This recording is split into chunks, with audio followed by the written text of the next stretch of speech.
এই ভাই। ওয়ালাইকুম আসসালাম, দুলাল না? হ্যাঁ, কেমন আছো তুমি? আছি আলহামদুলিল্লাহ ভাইয়া। কেমন আচ্ছা, আছেন আচ্ছা, আপনি? আছে, ভালো আছি। তো কই শরীর গেছিলা? ভালো? আলহামদুলিল্লাহ ভালো আছি।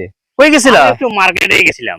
মার্কেটে কেন ভাইয়া, কি ওই সমস্যা? একটা বাচ্চা পড়াই তো, বাচ্চারা আজকে জন্মদিন, ও একটু গিফট করা লাগবে, দাওয়াত করছে আর মানে কি। বার্থডেতে? জি জি জি। তুমি টিউশনি করাও সেখানে? হ্যাঁ হ্যাঁ হ্যাঁ।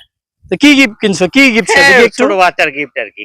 আর দেখি কেমন সে গিফট, দেখি একটু কি গিফট সে দেখি একটু। এই গিফট আমরা দেখবেন না, থাক ছোট আর বাচ্চার দেখি gift। না, দেখি কি গিফট, দেখি একটু দেখি। দেখতে দেখেন তো তো। সমস্যা নেই, দেখতে তো সমস্যা নাই। এই যেটা ও খুব পছন্দ করে, ও আচ্ছা আচ্ছা, এই টেডি আর কি, টেডি। টেডি। জি জি। এটা কি মানে গিফট করা হবে বাচ্চাকে? হ্যাঁ হ্যাঁ, ও খুব পছন্দ করে, এটা নিয়ে খেলবে ও। শোনো, বাচ্চার পরিবার মুসলিম তো? জি মুসলিম। ওর বাবা চাকরি করে। চাকরি করে? হ্যাঁ হ্যাঁ। তো এই ধরনের পুতুল, কোনো মূর্তি বা পুতুল দেয়া যাবে না, বুঝছো? ইসলামের দৃষ্টিকোণ থেকে এই পুতুল যে ঘরে থাকবে সে ঘরে রহমত থাকে না।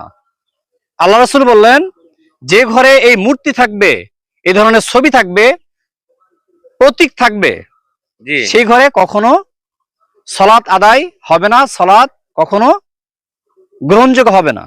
তাহলে কি করবো, এটা ফালাই দিব? তোমার ফেলে দেওয়া উচিত, এটা ফেলে দেওয়া উচিত তোমার। এটা কেন দিবা? তুমি গুনাহগার না না হচ্ছ, না, আপনি ঠিকই বলছেন। তুমি গুনাহগার হচ্ছ, তাকে গুনাহগার বানাচ্ছ ভাই। এটা দিও না ভাই, এটা ফেলে দিব। দিও না ভাই। না মনে খারাপ করলো নাকি? না না, আমি অন্য একটা বই নিয়ে আসবো, ইসলামিক একটা বই দিব। ইসলামিক বইতে ভালো হলে গিফট দিবা। জি জি জি। ঠিক আছে ধন্যবাদ ভাই, ধন্যবাদ। কথা বোঝার জন্য।